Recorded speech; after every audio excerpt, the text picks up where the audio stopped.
Welcome and thank you so much for joining me today.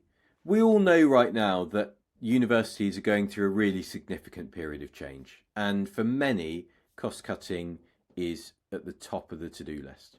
So what happens when internationalization in the curriculum in the future might not look like putting a load of students on a plane and sending them somewhere amazing to do something amazing? What if we have to find a different way? And today I want to put an idea to you about a methodology that we have created and tried and tested really successfully that is truly accessible to students of all backgrounds and learning styles, is affordable, and most significantly can be delivered at a university's campus. There is no need for travel. And I am suggesting that one of the solutions is immersive and experiential learning opportunities. This is where we go out into the world and identify amazing stories, things that captivate the imagination of our students, or major global challenges, sustainability issues, issues with democracy, all sorts of different range of issues.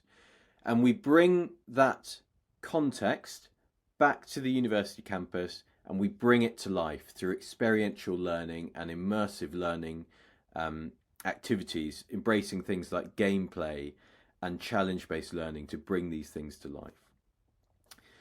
Over the last 10 years, I've been working in internationalization in education. I ran a company called Caribbean Elective, which took students out to do volunteering and work experience in the Caribbean, a traditional mobility provider as such. After 10 years, I left Caribbean Electric in safe hands late last year, and in January I started an organisation called Periscope Learning. We create the kind of immersive and experiential learning opportunities that I'm talking about now. And it's my hope that by sort of explaining to you a little bit about what we've tried and tested so far, you might be able to create your own. And I'm very happy to offer my sort of help to enable you to do that, or perhaps you might want to get on one of our really exciting opportunities as well.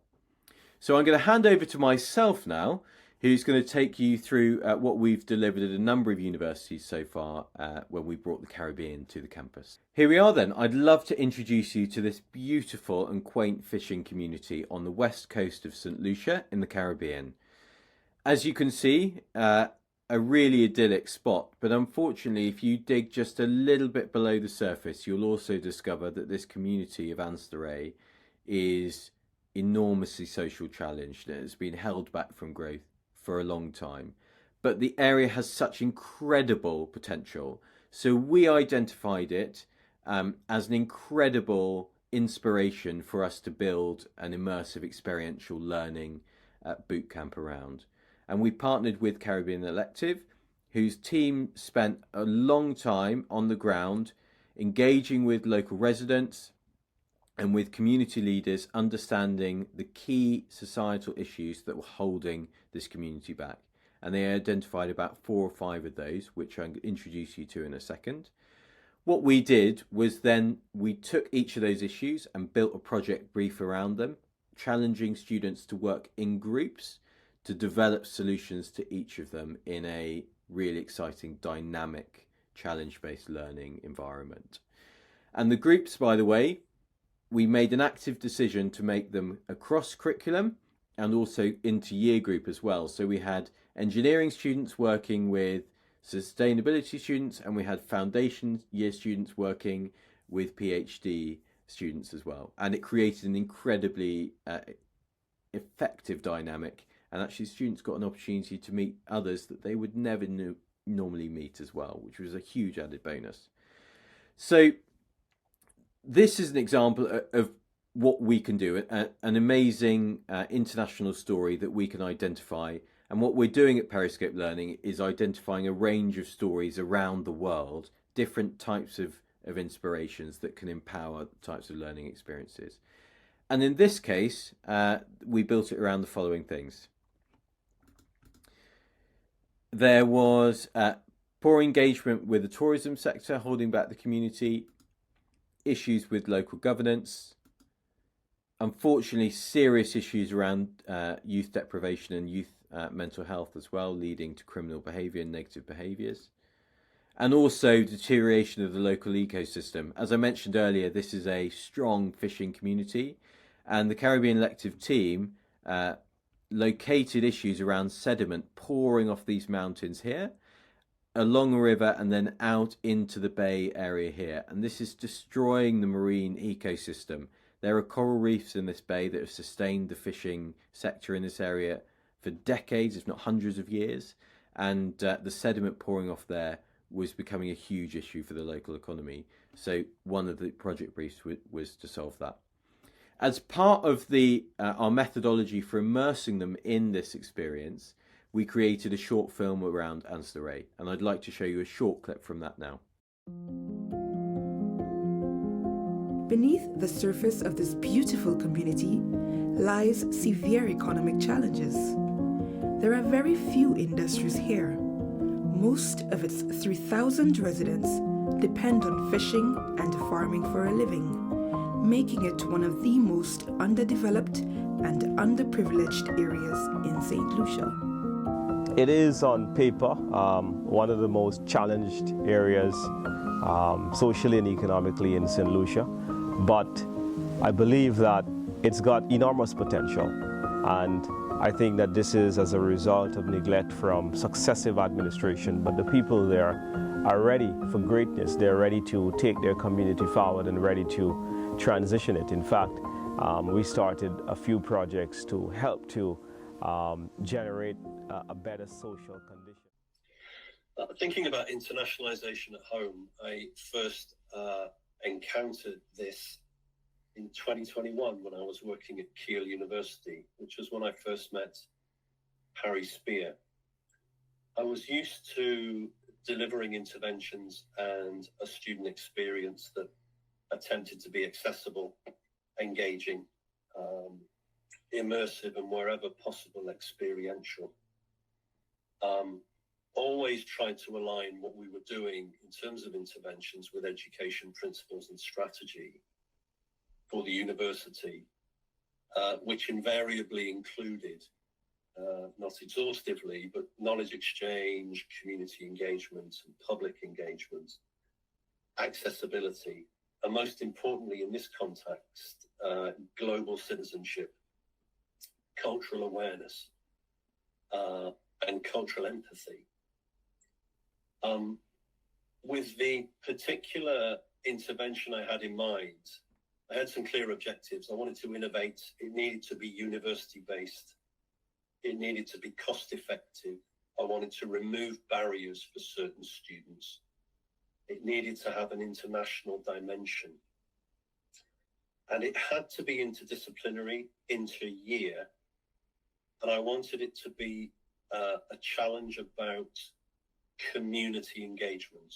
So I wanted it to have community engaged learning. Most importantly as well, with the at-home dimension, I wanted this to be within reach for those students for whom a traditional international opportunity, placement maybe, was somewhat out of reach. Always wanted as well to prioritize a link with university curriculum, because that helps make things relevant. So something that was issues and global challenge based, had that as its focus. Perhaps something that looked at and considered the UN sustainability goals, or at least had some alignment there. Something that also accommodated subject and disciplinarity, hopefully to make that inclusive for our medical students, our engineers, our law students, etc. Something that cut across, really important. I also wanted things to relate well to employability and work-related challenges.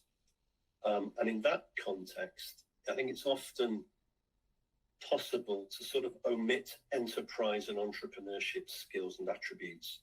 So I wanted to sort of weave that in as well.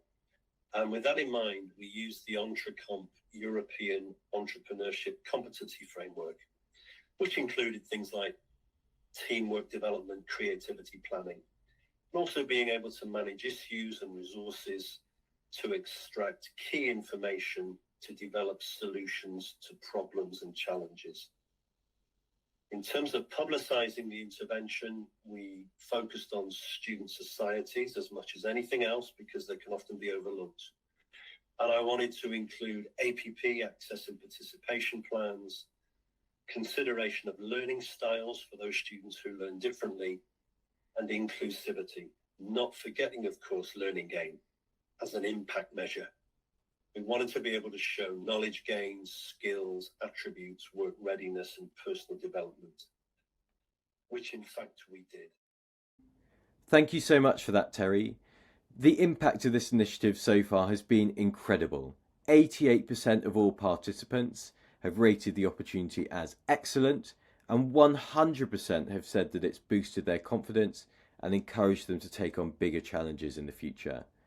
One student at Keele University beautifully summed it up by writing, "You showed me that having a go at something I find intimidating isn't such a bad idea." We were so privileged to read those words, and it sums up everything that we're trying to achieve and create with Periscope Learning at the moment. Our learning interventions really are quite special and unique, and I'd love to finish by just giving you a brief insight into what they look like. Unfortunately, I don't have a video of one of the international experiences that we're creating, and we are creating a huge range of them now around different global issues around all parts of the world. And this video is from a delivery that we did at Leeds Beckett University a couple of weeks ago. Imagine a huge game of Monopoly themed around social injustice and youth crime. So I'll show you that video now, and then at the very end you'll see an example of one of our impact reports as well. I'd also like to extend an offer to you. If you're creating something like this at your university and you'd just like me to share some thoughts with you or look over what you're creating, I'm very happy to help, and I'd like to offer that to anyone. And if you think that you might like to work with Periscope Learning to deliver what we do at your university, then I'd love to have a chat.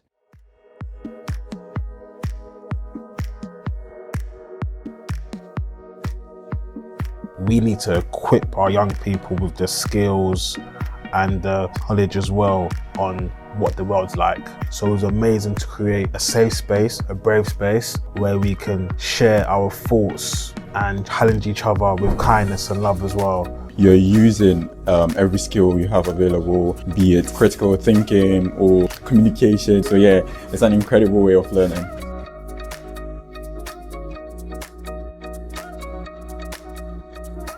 Things might seem just like a little bit of a game, but what you don't realise is it's building on skills that you may never thought that you had. It's a lot more engaging. Instead of just someone talking at you and you having to go away and learn the knowledge, it's helping you learn together with other people.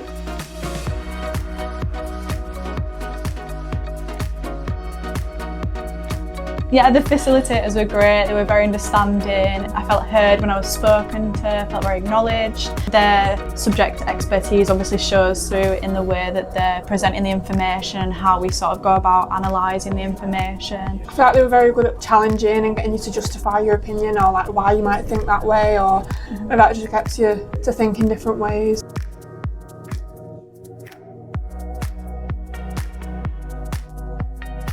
It's certainly different from anything we've done before, very innovative in that sort of immersive experiential learning space. Yeah, just seeing the students engage with it and the way they're engaging with it, that interaction, their enthusiasm, it's just fantastic. So absolutely would recommend.